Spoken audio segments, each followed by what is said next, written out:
उत्तर प्रदेश लोक सेवा आयोग और उत्तर प्रदेश अधीनस्थ सेवा चयन आयोग के द्वारा चयनित नवनियुक्त उप जिलाधिकारी,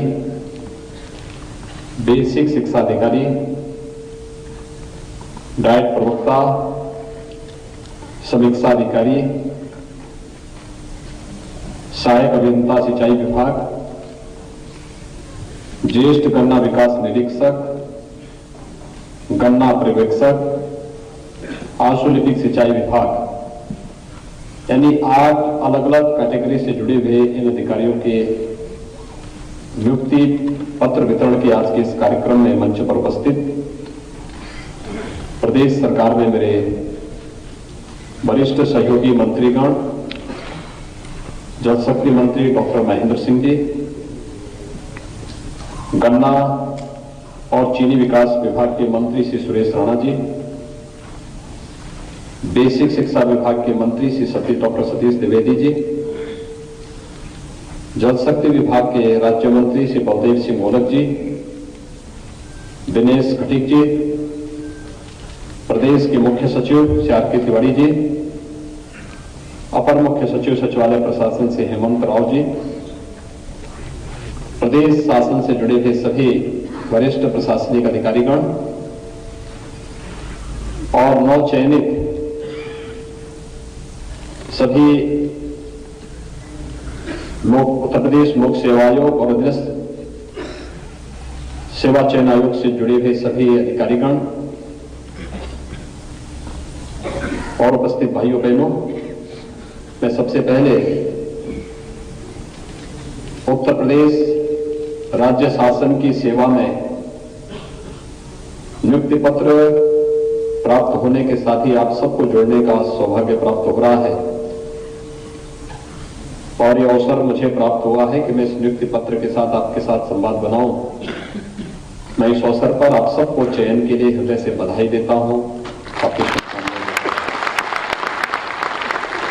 और आप सबका मैं उत्तर प्रदेश शासन की विभिन्न सेवाओं में आप सब कार्य करने के लिए उत्सुक होंगे। उत्तर प्रदेश को देश का नंबर 1 प्रदेश बनाने में आप सबका योगदान होगा, इसके लिए मैं आप सबका स्वागत भी करता हूं।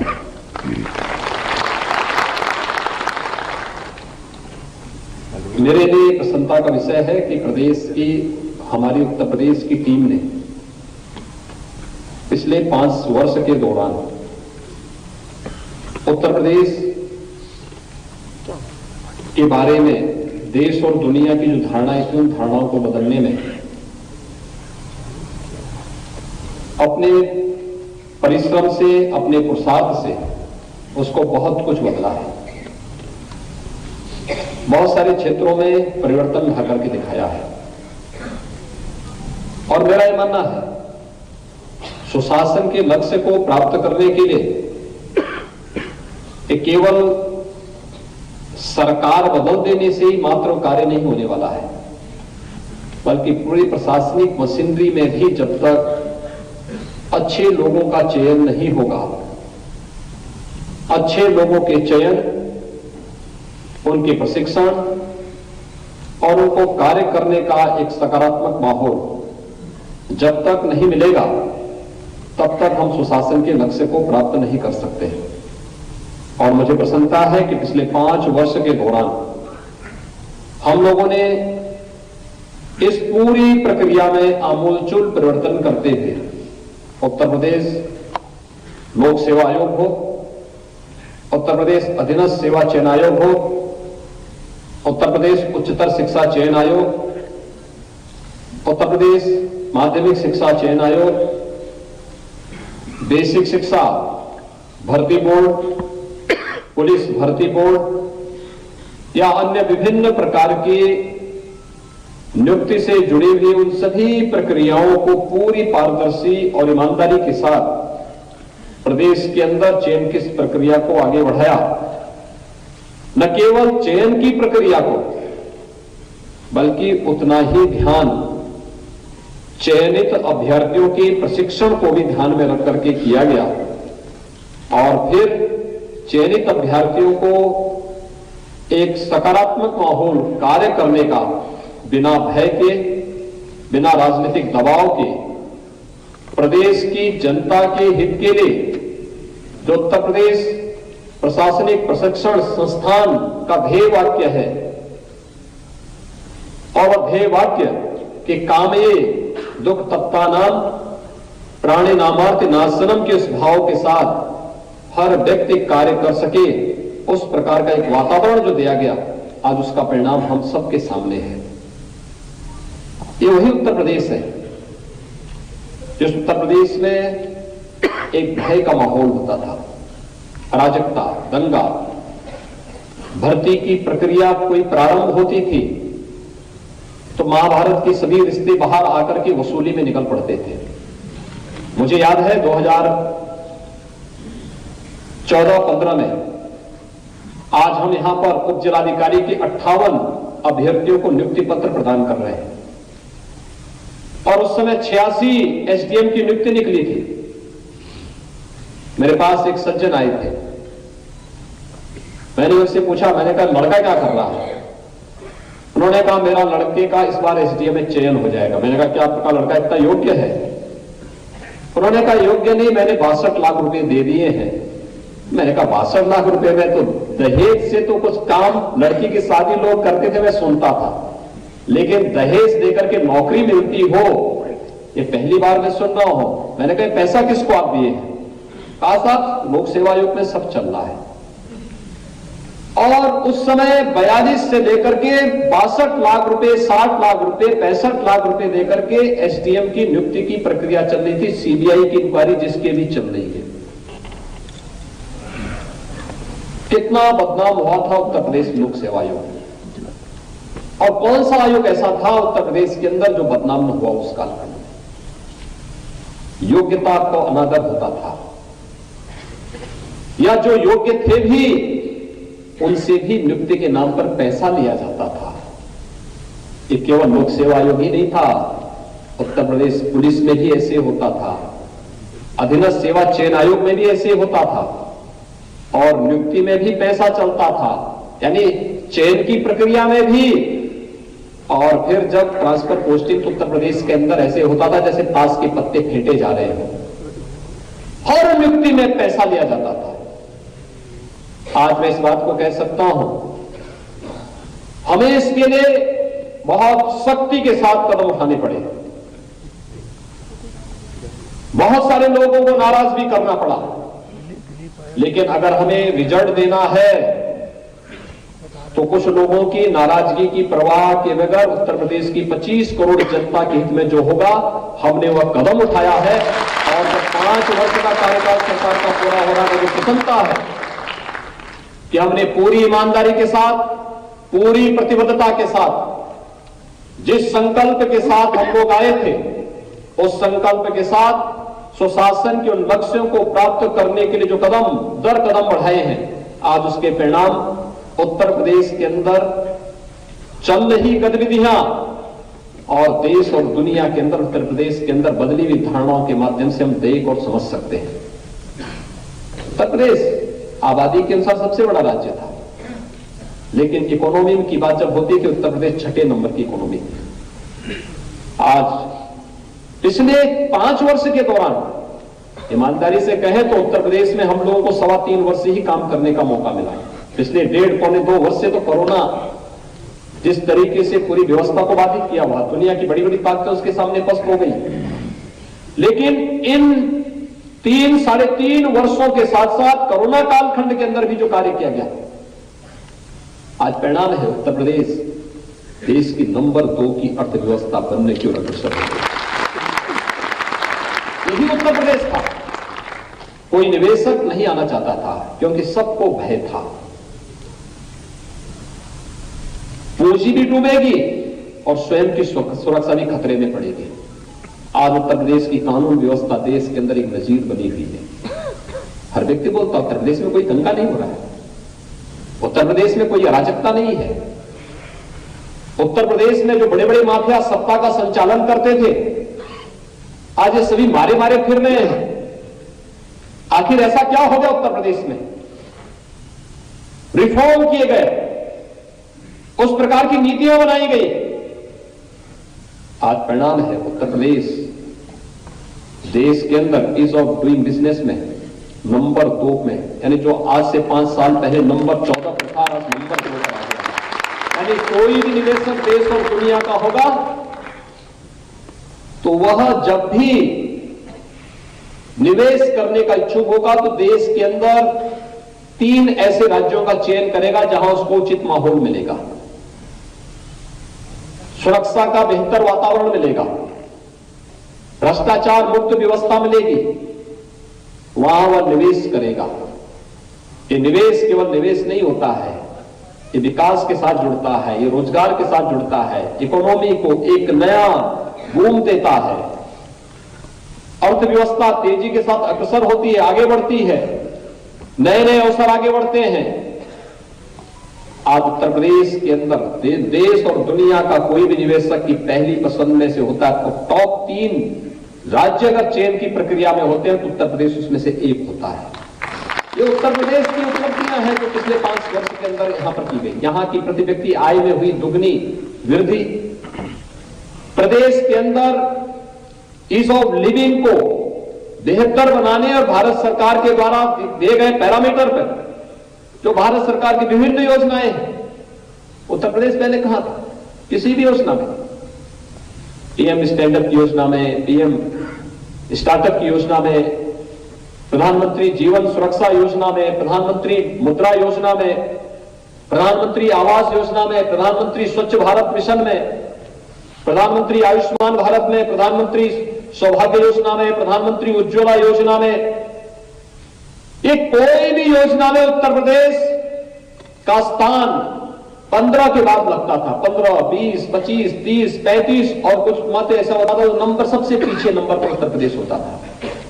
लोग हंसते थे, कहते थे देश के विकास में बाधक है ये उत्तर प्रदेश। उत्तर प्रदेश की नौकरशाही को लोग देखना नहीं पसंद करते थे। एक समय ऐसा भी आ गया था और ऐसा भी समय आ गया था उत्तर प्रदेश का नौजवान कहीं बाहर जाता था, उत्तर प्रदेश के बाहर, तो उसके सामने पहचान का संकट होता था। कुछ जिले तो ऐसे हो गए थे कि वे लोग होटल में जाते थे, होटल में नाम जनपद का लोग सुनते थे, कहते भैया आपके लिए कमरा नहीं है। ये उत्तर प्रदेश की स्थिति थी। लेकिन आज उत्तर प्रदेश ने उन धारणाओं को बदला है। आज आप देश के अंदर, दुनिया के अंदर कहीं जाएंगे, उत्तर प्रदेश के बारे में लोग कहते हैं अच्छा उत्तर प्रदेश से है, एक सम्मान का भाव आपके प्रति जागृत होगा। हर एक व्यक्ति के मन में एक भाव जागृत होता, उत्तर प्रदेश अच्छा काम हो रहा है, सुरक्षा का बेहतर वातावरण है। बहुत सारे मामलों में उत्तर प्रदेश जो करता है अन्य राज्य उसका अनुसरण करने के लिए मजबूर होते हैं। जो पॉलिसी हम यहां लखनऊ में बैठ के तय करते हैं, तमाम राज्य उसके लिए हमें मांगते हैं कि इसकी कॉपी हमें भी दे दीजिए, हम भी इसको लागू करना चाहते हैं। जो कार्य हम लोगों ने यहां पर जो कदम उठाए हैं उस दिशा में ये टीम वर्क है। हर एक स्तर पर कार्य जब सामूहिकता के साथ आगे बढ़ता है, इस लक्ष्य के साथ, एक आमये दुक्तप्ता नाम प्राणी नामाति नाशनम का ये भाव जब भी होगा तो सफलता प्राप्त होगी। और इस भाव के साथ जो कार्य किया गया आज उसका परिणाम हम सबके सामने है। मैं नियुक्ति पत्र वितरण में मेरी रुचि इसलिए भी हुई क्योंकि यही टीम है जो उत्तर प्रदेश को देश के हर एक क्षेत्र में नंबर 1 का राज्य बनाने में योगदान दे सकता है। उसकी बैकबोन है आप, उसकी रीढ़ है। अगर रीढ़ की हड्डी कमजोर हो जाए, टेढ़ी मेढ़ी हो जाए तो व्यवस्था तो तब पैरालाइज होनी है। देखते होंगे ना, रीढ़ की हड्डी में कहीं चोट लग जाए, कोई दुर्घटना का शिकार हो जाए तो व्यक्ति जीवन भर बेड पर लेटा रहता है। और पिछली सरकारों ने तो इस प्रदेश को बेड पे ही लिटा दिया था, एकदम आईसीयू में भेज दिया था। उसको उठाया गया है, जीवंत बनाया गया है। आज दौड़ता हुआ उत्तर प्रदेश केंद्र सरकार की 100 से अधिक योजनाओं में अगर आप देखेंगे 50 ऐसी योजनाएं जिसमें उत्तर प्रदेश नंबर 1 की दौड़ पर सबसे आगे चलता है। और बहुत सारी योजनाएं तो ऐसी हैं जहां पर उत्तर प्रदेश की दौड़ इतनी ज्यादा है कि देश के 22 राज्यों को जहां मिलाते हैं तब वह उत्तर प्रदेश के आधे तक पहुंच पाते हैं। ये स्पीड है, लेकिन इसके लिए कार्य करना पड़ता है, मेहनत करनी पड़ती है। टीम वर्क से आगे बढ़ना पड़ता है। हर एक क्षेत्र में ये व्यापक परिवर्तन हुए हैं और मेरी रुचि इसी बात को लेकर के थी कि मैं ये पूछ सकूं कि 11, 12, 13, 14, 15 में कौन नहीं जानता यहां पे पुलिस की भर्ती होती थी, विवादित हो जाती थी, पैसा दिया जाता था। लेखपाल की भर्ती में पैसा दिया जाता था, एसडीएम की भर्ती में यानी लोक सेवा आयोग में पैसा लिया जाता था, अधीनस्थ सेवा चयन आयोग में पैसा लिया जाता था, माध्यमिक शिक्षा चयन आयोग, उच्चतर शिक्षा चयन आयोग, कौन से ऐसे आयोग और भर्ती बोर्ड थे जिसमें पैसे की लेन देन न होती हो रही हो 2017 के पहले। लेकिन 2017 के बाद एक भी प्रक्रिया में जहां कहीं भी हमें लगा कि परीक्षा की व्यवस्था में थोड़ी त्रुटि है, हम लोगों ने उसको स्थगित करके नए सिरे से, जहां लगा कि इस परीक्षा से जुड़े हुए लोग स्वयं संदिग्ध हैं, हमने उनको बहुत शालीनता के साथ वहां से हटाया।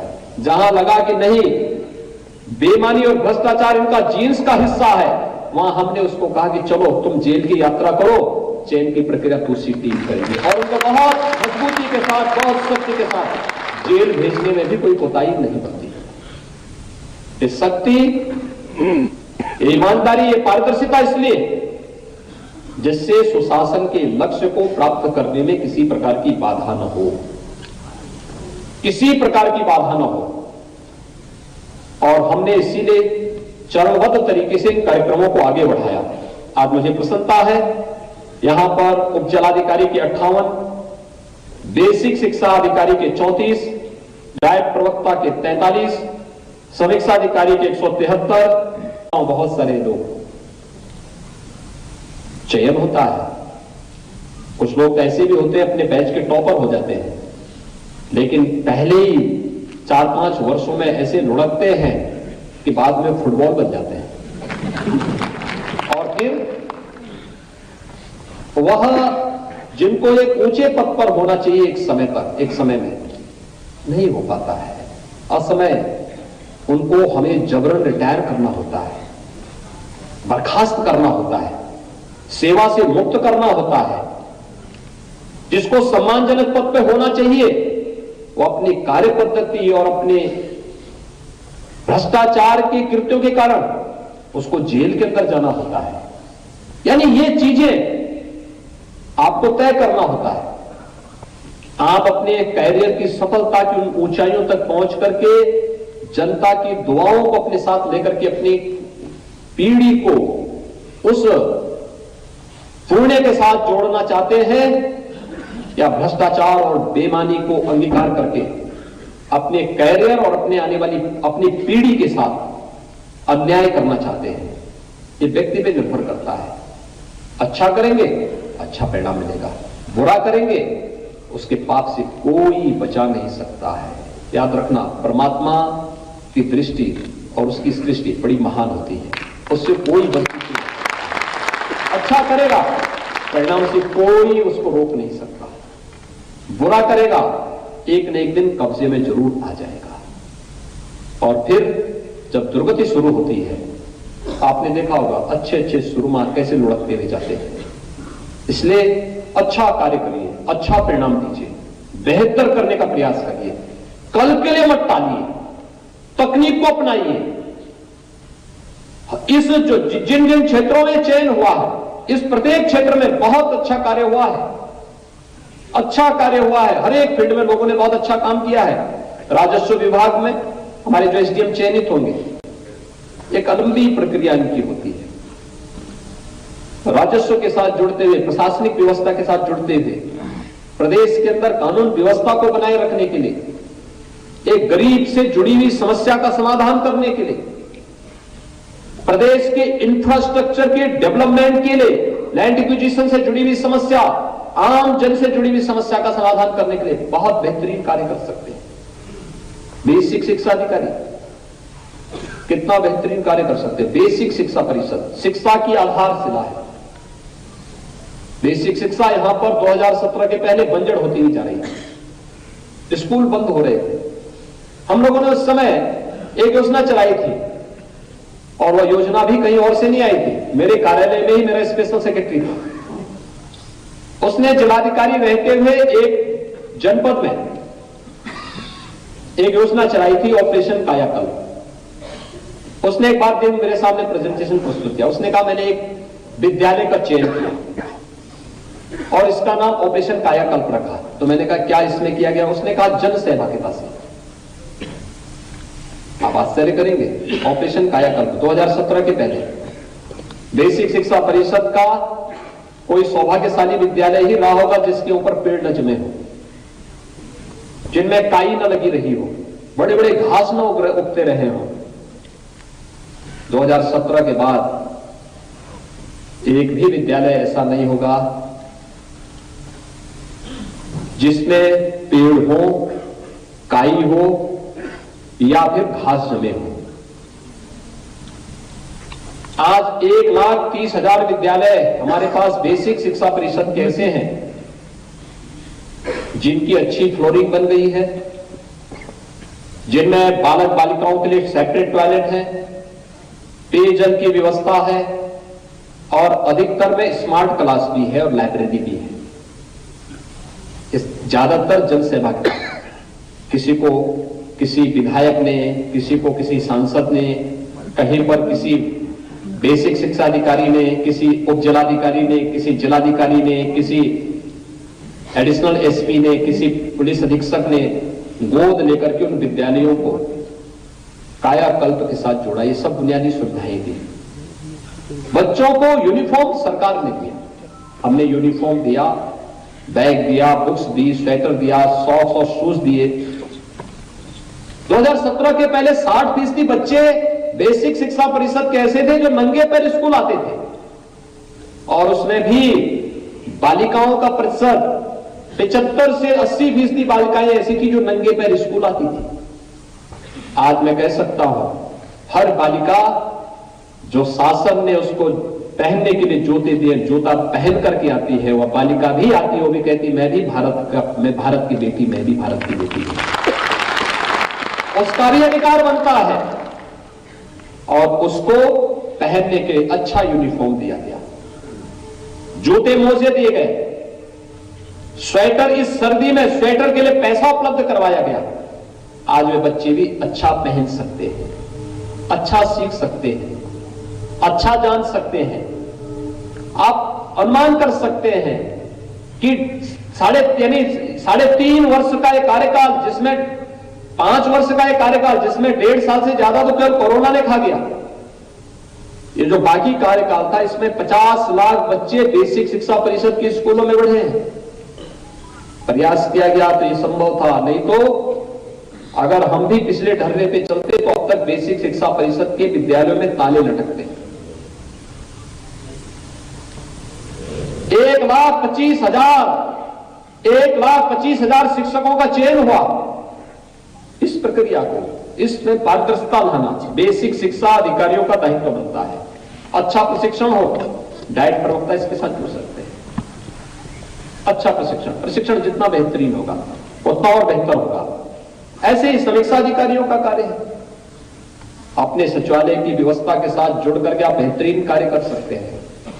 ये सचिवालय बहुत खतरनाक जगह है, हर प्रकार की अच्छाई भी और हर प्रकार की बुराई भी है।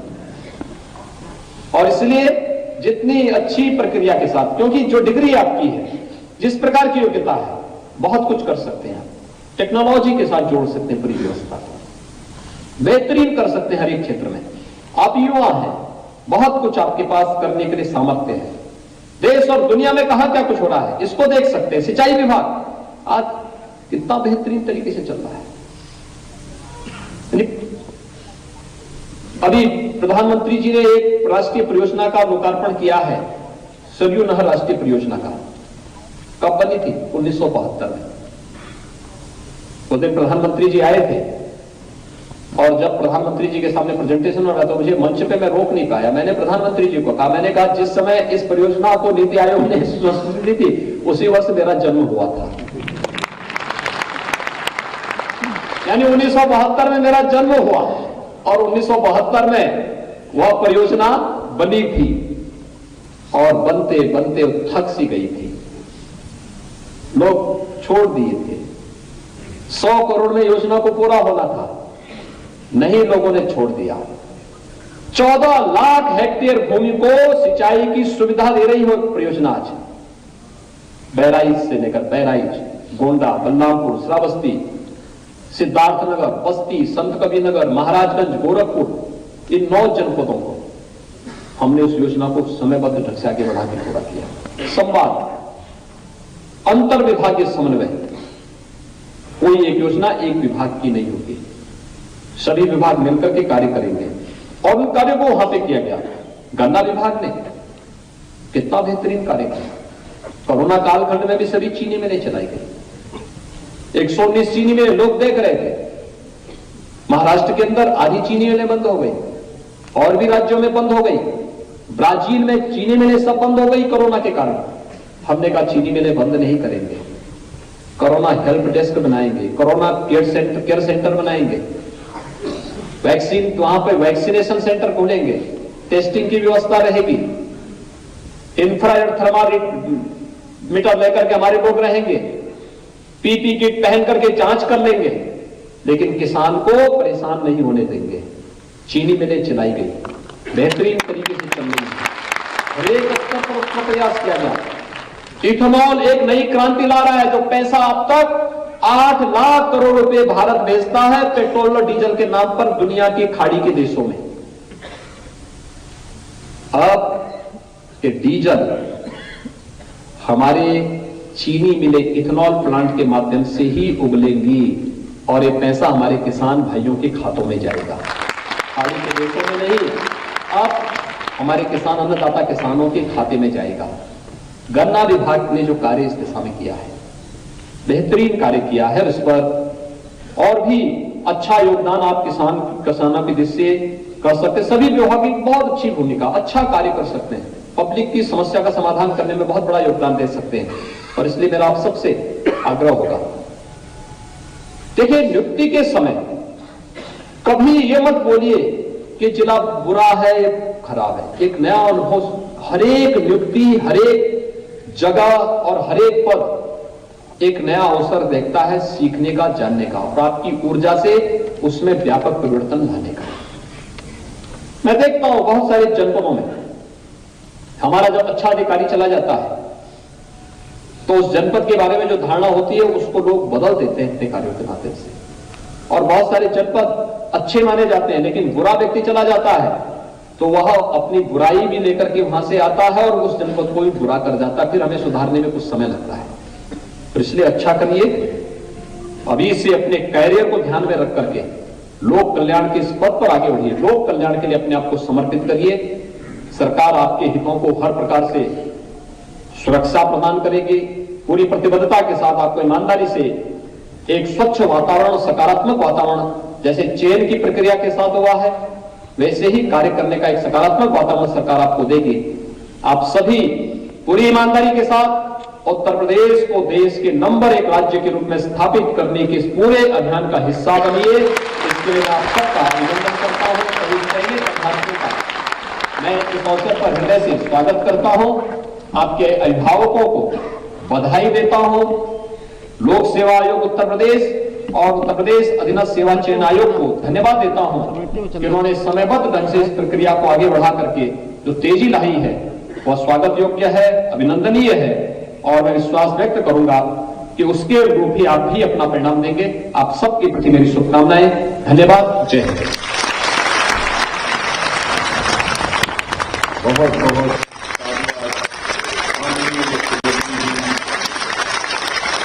मुख्यमंत्री जी ने ऊर्जा का संचार कर दिया।